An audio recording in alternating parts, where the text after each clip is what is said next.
आरोप प्रत्यारोप की राजनीति तो हमेशा से रही है। सरकार आरोप लगाती है कि हमारी सरकार है तो इस्तीफा हो गया, नहीं तो आपातकाल लग जाता। कांग्रेस है और अखिलेश जी हैं तो वो कह रहे हैं कि इस्तीफा नहीं दे रहे हैं। इस्तीफा हुआ, बहुत समय से हुआ, ऐसा है, और मांग थी, छात्रों की मांग पूरी हुई। झारखंड में भी वही मांग पूरी आप कर दीजिए, झारखंड में सेम मांग है, आप वहाँ जाइए, छात्रों की मांग पूरी करिए। आप उन लोगों से मिलते तो हम जान जाते आपका कार्यक्रम सफल था। आप ऐसे पीड़ित परिवार से नहीं मिल पा रहे हैं, पीड़ित लोगों से नहीं मिल पा रहे हैं। ना वो किसी पीड़ित परिवार से मिले, ना किसी पीड़ित छात्र से मिले हैं, ना किसी ऐसे छात्र से मिले हैं जिनका निलंबन निष्कासन हुआ, ना किसी ऐसे छात्र नेता से मिले हैं जिन्होंने लगातार आंदोलन लड़ा। चुनावी कार्यक्रम एकदम यूथ को टारगेट किया गया। प्रयागराज लखनऊ को ही टारगेट करने का प्रयास करें। अगला टारगेट इनका पटना, अगला टारगेट पटना, और पटना में भी यही करेंगे। एनएसयूआई के ही कार्यकर्ता इनके मंच धारण करेंगे। और एक भी छात्र नेता जो निलंबन निष्कासित हो रहे हैं, जिनके ऊपर गैंगस्टर एक्ट लगाया जा रहा है, जिनके ऊपर मुकदमा लिखा जा रहा है, उनसे ये नहीं मिलने वाले। जब चुनाव नजदीक आता है तभी क्यों छात्रों का मुद्दा उठाया जाता है, और तमाम ऐसे मुद्दे जो उठाए जाते हैं तभी क्यों विपक्ष उठाता है सवाल? जी देखिए, भारत की आबादी सबसे ज़्यादा युवाओं की आबादी है। विश्व में सबसे ज़्यादा युवा आबादी भारत में बसती है, और यहाँ का युवा ही, ये देखिए, एक जनजी का समय चल रहा है। अभी जैसे कि वहाँ पे सीजेपी का आंदोलन हुआ, वास्तव में सीजेपी का आंदोलन था ही नहीं, वो एक छात्रों का आंदोलन था, जनजेट का आंदोलन था। तो उसी को ये टारगेट करते हुए अपना चुनाव साधने के प्रयास में हैं, और सरकार को कहीं ना कहीं एक उनकी नाकामी को देखते हुए, और या जो भी कुछ देखिए गलतियां हुई, जो गलतियों को भुनाने में एक राजनीतिकरण किया जा रहा है। नमस्कार, आप देख रहे हैं खबर इंडिया, और मैं इस वक्त मौजूद हूँ इलाहाबाद यूनिवर्सिटी के हॉस्टल के परिसर में। हम यहाँ पे छात्रों से बात करेंगे और जानेंगे, कल राहुल गांधी आए थे उसी के विषय में कि छात्रों के क्या विचार हैं। कल इवेंट खत्म हुआ, उसके बाद छात्रों के क्या विचार हैं, ये बात करते हैं और जानते हैं। कल राहुल गांधी ने प्रयागराज का दौरा किया, तो आपको क्या लगता है कि वो छात्रों का मुद्दा था या फिर कोई राजनीतिक मुद्दा था? देखिए, मुद्दा जैसे कि वो छात्रों के गूंज कार्यक्रम के तहत उन्होंने 8 अगस्त की तारीख को ये कार्यक्रम करवाया, लेकिन जहाँ तक यहाँ के छात्र जान पाए, इस कार्यक्रम का राजनीतिकरण कर दिया गया। राजनीतिकरण ये इसलिए कर दिया गया क्योंकि इलाहाबाद विश्वविद्यालय, भारत का इलाहाबाद विश्वविद्यालय और इलाहाबाद की धरती ऐसी भूमि है कि यहाँ मध्यवर्गीय परिवार के सबसे ज़्यादा प्रतियोगी छात्र पूरे भारत में आते हैं। ये एक इसकी इतिहास रहा है, इसकी गौरवशाली परंपरा रही है। यहाँ पे वनडे हो चाहे सिविल सेवा हो, विद्यार्थी रहते हैं, और विद्यार्थियों का कार्यक्रम करके पेपर लीक का मुद्दा हो, चाहे इलाहाबाद में फ्लड का मुद्दा हो, यहाँ पे बाढ़ आ जाता है, यहाँ पे 1 लाख 1.5 लाख 2 लाख छात्र हर साल प्रभावित होते हैं बाढ़ से।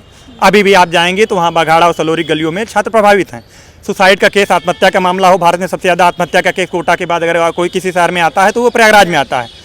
यहाँ 30-30 साल 35-35 साल तक अपनी जवानी को बर्बाद करके छात्र तैयारी करते हैं। तो कहीं ना कहीं उस कार्यक्रम में इन छात्रों की बात ना रख करके, और कार्यक्रम का राजनीतिकरण किया गया। उन्हें ये सिखाया गया कि कार्यक्रम में छात्र रील के एडिक्टेड हो रहे हैं और सोशल मीडिया के एडिक्टेड हो रहे हैं। अगर आप इन जनजी के छात्रों को आप ये बता रहे हैं कि रील से एडिक्टेड हो रहे हैं, तो फिर ये कहीं ना कहीं आप कार्यक्रम का मतलब राजनीतिकरण कर रहे हैं, और छात्रों पे एक उनके ऊपर भार थोपित रहे हैं, और छात्रों को सरकार को गुनहगार ना बता करके छात्रों को गुनहगार बता रहे हैं। और सरकार लगातार काम कर रही है, जिस प्रकार से हमारे मोदी जी लगातार लाइव हो रहे हैं और मुद्दों पर बात कर रहे हैं। आरओ का एग्जाम हम लोग 4-4 दिन तक वहाँ पे डटे रहे, सोए हुए, निलंबन मतलब उनको ब्लैक लिस्टेड कर दिया गया, उन पर मुकदमा गैंगस्टर एक्ट लगा दिया गया, उनको मुलाकात करने नहीं दिया गया। वो मायूस आके हमारे पास बैठे थे। पंकज पांडे जी लगातार आंदोलनरत रहते हैं, और मोर्चा मतलब छात्रों का मोर्चा मतलब एक गठन करके उस लगातार आवाज़ उठा। बीटीसी का अब 1 लाख छात्रों का बैक लगा दिया गया।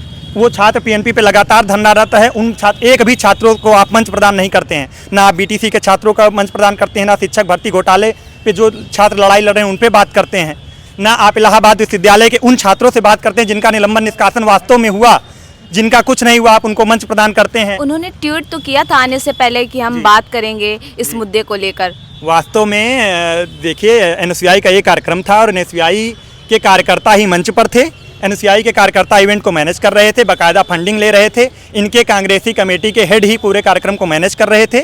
जिस प्रकार से ये कार्यक्रम एक छात्रों के लिए किया गया, सिविल सेवा के विद्यार्थी यहाँ रहते हैं, जो वैकेंसियाँ जो धांधलियाँ हो रही हैं, लोक सेवा आयोग में कॉपियाँ तक बदल दी जा रही हैं, यहाँ के सेक्रेटरी वगैरह तक सख्ते में आ रहे हैं, सीटें बिक रही हैं, लोअर की वैकेंसियाँ, लेखपाल की धांधली हो रही है। एक भी आप पूरा उनका कार्यक्रम उठा के देखेंगे, ऐसी कोई भी बात उसमें नहीं की जा रही है कि एक पेपर लीक का मुद्दा, एक भी मुद्दा अपने मुंह से। पूरे इलाहाबाद विश्वविद्यालय में लाइब्रेरी की बात की गई है। मैं तो इलाहाबाद विश्वविद्यालय की बात करूंगा तो ये छात्र संघ बहाली नहीं हो रही है। छात्र संघ बहाली के लिए अखिल भारतीय विद्यार्थी परिषद ने भी काफ़ी लड़ाइयाँ लड़ी, समाजवादी छात्र सभा भी संयुक्त गठबंधन करके इन्होंने भी लड़ाइयाँ लड़ी। आप उन छात्रों से क्यों नहीं मुलाकात कर रहे हैं जो निलंबन, मैं खुद विद्यार्थी परिषद का कार्यकर्ता रहा हूँ, भी छात्र हूँ, इलाहाबाद विश्वविद्यालय प्रास्नातक हूँ और मैंने खुद निलंबन निष्कासन खुद झेला हुआ हूँ। तो आप छात्रों तक नहीं पहुंच रहे हैं, छात्रों की आवाज़ नहीं उठा रहे हैं, उन विद्यार्थियों से नहीं मिल रहे हैं जिनके दोस्त भाई बंधु यहाँ सुसाइड अटेम्प्ट कर चुके हैं, उन छात्रों से नहीं मिल रहे हैं जिनका बीटीसी में बैक लगा हुआ है, उन छात्रों से नहीं मिल रहे हैं जिनके धांधली एक नंबर से परीक्षाएं रुक रही हैं। अभी लॉ के पीसीएसजे की परीक्षा थी, 50-50 कापियाँ हाईकोर्ट में स्टे लगा दिया, 50-50 कापियाँ हायर का स्टे लगा हुआ है। हमारे सीनियर सभी जिनका इंटरव्यू लगा हुआ उन्हें लगातार 2022 की वैकेंसी है, 2026 तक क्लियर नहीं हो पा रही। ये तो इन मुद्दों पे बात ना करके मुद्दों को टाल दिया गया, एक एनएसयूआई का इवेंट बनाया गया, लगातार ये दिखाया गया कि यह कार्यक्रम सरकार रोक रही है। सरकार देखिए, सरकार का 1% कभी हस्तक्षेप ना, सरकार का अगर हस्तक्षेप होता तो यह कार्यक्रम कभी ना सफल तो होता। सब लोग कह रहे थे कि 2 दिन पहले कार्यक्रम को रोक दिया गया था और ये सिर्फ छात्रों का ध्यान भटकाने के लिए था ताकि छात्र सम्मिलित ना हो पाए। जी, मौसम की समस्या और भी तमाम समस्या, जैसे कि आप लगातार वहाँ पे ऐसा कांग्रेस वालों का आरोप था। जी, तो कांग्रेस का इवेंट था, कांग्रेस का आरोप है। जो कांग्रेस अगर खुद का इवेंट करवा रही है तो खुद आरोप लगा रही, छात्र तो आरोप नहीं लगाते दिखाई दे रहे हैं आपको। एक भी छात्र यहाँ पर पूछिए, अगर कोई आरोप लगाता दिखाई दे कि कोई कार्यक्रम रोक रहा था या कुछ भी कर रहा था, एक भी चौराहे पर नॉर्मल जाम यहाँ इलाहाबाद में लग जाता है। यहाँ की क्राउड यहाँ है, 60 लाख से ऊपर की जनसंख्या है और मैं एग्जैक्ट डाटा तो नहीं जान पा रहा हूँ, लेकिन ये कि जितनी जनसंख्या है प्रतियोगी छात्रों की है उतना कोटा भी नहीं है। यहाँ हर प्रकार के वनडे एग्जाम हो चाहे सिविल से विद्यार्थी रहते हैं, यहाँ क्राउड है, उतने भी क्राउड आप ग्राउंड में इकट्ठा, आपका ग्राउंड खाली रह जा रहा है, आप इवेंट पे बात नहीं कर पा रहे हैं, तो यह कार्यक्रम एक प्रकार से असफलता है और आप असफलता छात्रों पे थोप रहे हैं, सरकार पे थोप रहे हैं, ये तो आपकी नाकामी है। राहुल गांधी कोटा भी जाते हैं, उत्तराखंड भी जाते हैं और इलाहाबाद भी आए, जंतर मंतर में भी पूरा समर्थन दिया, लेकिन वो झारखंड में क्यों बात नहीं कर रहे हैं? जी देखिए, जेपीएससी का मुद्दा बहुत बड़ा मुद्दा है, तो कहीं ना कहीं अपनी सरकार को बचाने में, अपनी सत्ता को बचाने के चक्कर में लगे हुए हैं। उन्हें झारखंड जाना चाहिए, बिल्कुल जाना चाहिए। जिस समय वो प्रयागराज आ रहे हैं उस समय उन्हें झारखंड में होना चाहिए था। तो समय की गतिविधियों को देखते हुए 27 का चुनाव को टारगेट करके यह कार्यक्रम कराया गया, तो यह काफ़ी दुखद है। हमें छात्रों की बात करनी चाहिए। जिन छात्रों, ऐसा लगता है कि ये सब सिर्फ चुनावी मुद्दा बनाया जा रहा है, क्योंकि अगर आप 3-4 साल हो तो 3-4 साल बाद क्यों नहीं होती? जब चुनाव नज़दीक आता है तभी क्यों छात्रों का मुद्दा उठाया जाता है और तमाम ऐसे मुद्दे जो उठाए जाते हैं तभी क्यों विपक्ष उठाता है सवाल? जी देखिए, भारत की आबादी सबसे ज़्यादा युवाओं की आबादी है, विश्व में सबसे ज़्यादा युवा आबादी भारत में बसती है और यहाँ का युवा ही, ये देखिए एक जनजी का समय चल रहा है। अभी जैसे कि वहाँ पे सीजेपी का आंदोलन हुआ, वास्तव में सीजेपी का आंदोलन था ही नहीं, वो एक छात्रों का आंदोलन था, जनजेट का आंदोलन था। तो उसी को ये टारगेट करते हुए अपना चुनाव साधने के प्रयास में हैं और सरकार को कहीं ना कहीं एक उनकी नाकामी को देखते हुए और या जो भी कुछ देखिए गलतियां हुई, जो गलतियों को भुनाने में एक राजनीतिकरण किया जा रहा है। एनएसयूआई और कांग्रेस मिल करके इसका एक राजनीतिकरण करके छात्रों को गुमराह करने का कार्य कर रही है। ऐसा नहीं करना चाहिए था। और झारखंड में लगातार वहाँ पे 1 महीने से आमरण अनशन पे भी लोग बैठे हुए हैं और वहाँ के छात्र उनको लगातार पुकार रहे हैं कि आपको आना चाहिए। हमें बल सीजेपी के नेता नहीं दिखाई पड़ रहे हैं, जहाँ के लेफ्ट के कुछ नेता जा भी रहे हैं तो केवल मंच पे अपना बाइट देने के लिए जा रहे हैं और मंच से सीधा दिल्ली में वो प्रकट हो रहे हैं। तो ये गतिविधियाँ बहुत ही गलत हैं। राहुल गांधी जी को इस समय झारखंड में होना चाहिए था। तो वो प्रयागराज मैं राहुल जी के इवेंट में रही तो वहाँ तो बहुत सारे बच्चे ऐसे कह रहे हैं कि 2029 में पीएम के रूप में हम राहुल गांधी को देखेंगे। जी ऐसा कुछ नहीं है। राहुल गांधी जी की कांग्रेस की स्थिति अभी ये नहीं है। वो छात्रों को ही टैकल यहाँ पे नहीं कर पा रहे हैं। आप बघाड़ा सलोरी जैसे जगहों पे आके निम्न मध्यवर्गीय छात्रों से, किसान परिवार के लड़के आ रहे हैं, उनसे मुलाकात करने की स्थिति में नहीं है और आप ट्वीट के बल पे और एक एनएसयूआई और कांग्रेस का इवेंट करा के आप सोच रहे हैं कि हम सरकार बनाएंगे और देश में पीएम बनेंगे। तो प्राइम मिनिस्टर की कुर्सी इतनी भी आसान नहीं है कि आपको अपने निजी राजनीतिकरण के कार्यक्रमों से आपको जो है प्राइम मिनिस्टर की कुर्सी मिलेगी। तो ये आपकी बहुत ही मतलब एक दूरदर्शी सोच तो नहीं कहेंगे, नाकामी ही कह सकते हैं।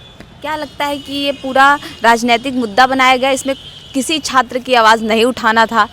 जैसे मैं बता तो रहा हूँ कि एक हमारे भाई हैं शिवम पटेल, मैं खुद आज़ाद मिश्रा मेरा नाम, मैं लोक सेवा आंदोलन में 4-4 दिन 5-5 दिन वहाँ पे हम लोग अनशन में रहे।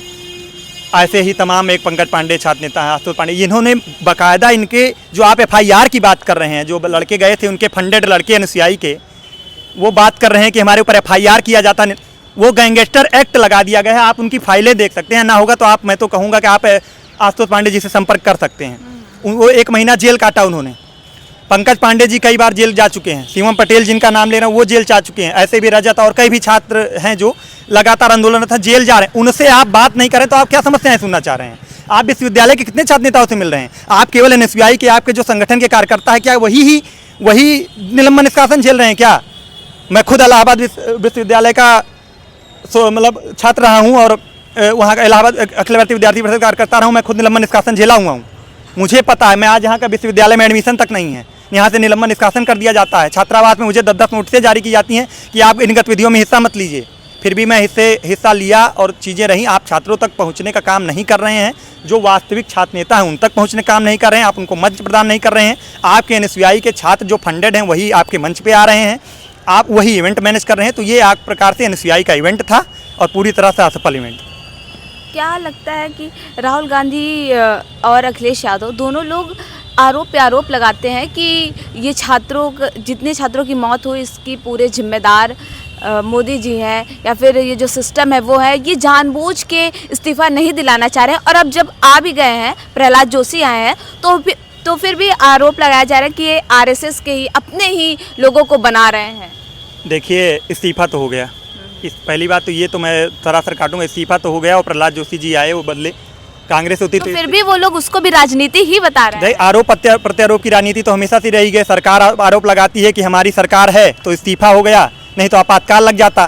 कांग्रेस है और अखिलेश जी हैं तो वो कह रहे हैं कि इस्तीफा नहीं दे रहे हैं। इस्तीफा हुआ, बहुत समय से हुआ, ऐसा है, और मांग थी, छात्रों की मांग पूरी हुई। झारखंड में भी वही मांग पूरी आप कर दीजिए, झारखंड में सेम मांग है, आप वहाँ जाइए, छात्रों की मांग पूरी करिए तो बराबर है। अगर आप वहाँ पे मांग कर रहे हैं कि आप इस्तीफा नहीं दिलवा रहे हैं तो आप झारखंड में इस्तीफा दिला दीजिए। प्रयागराज के छात्रों से आप बड़गाड़ा सलोरी में अगर आप वहाँ की लाइब्रेरियाँ, वहाँ के गलियारों में आप विजिट कर लेते, वहाँ के बाढ़ आप देख लेते तो मैं जान जाता। आत्महत्या किए हुए छात्रों के परिवारों से मिल लेते तो मैं मान जाता। और यहाँ के जो आंदोलनकारी छात्र हैं, निलंबन निष्कासित जो छात्र हैं, जिन्होंने अपनी जवानियाँ बर्बाद कर दी हैं केस लेकर के, अपने घरों के उम्मीदें पे खड़े नहीं उतर सके, आप उन लोगों से मिलते तो हम जान जाते आपका कार्यक्रम सफल था। आप ऐसे पीड़ित परिवार से नहीं मिल पा रहे हैं, पीड़ित लोगों से नहीं मिल पा रहे हैं। ना वो किसी पीड़ित परिवार से मिले, ना किसी पीड़ित छात्र से मिले हैं, ना किसी ऐसे छात्र से मिले हैं जिनका निलंबन निष्कासन हुआ, ना किसी ऐसे छात्र नेता से मिले हैं जिन्होंने लगातार आंदोलन लड़ा।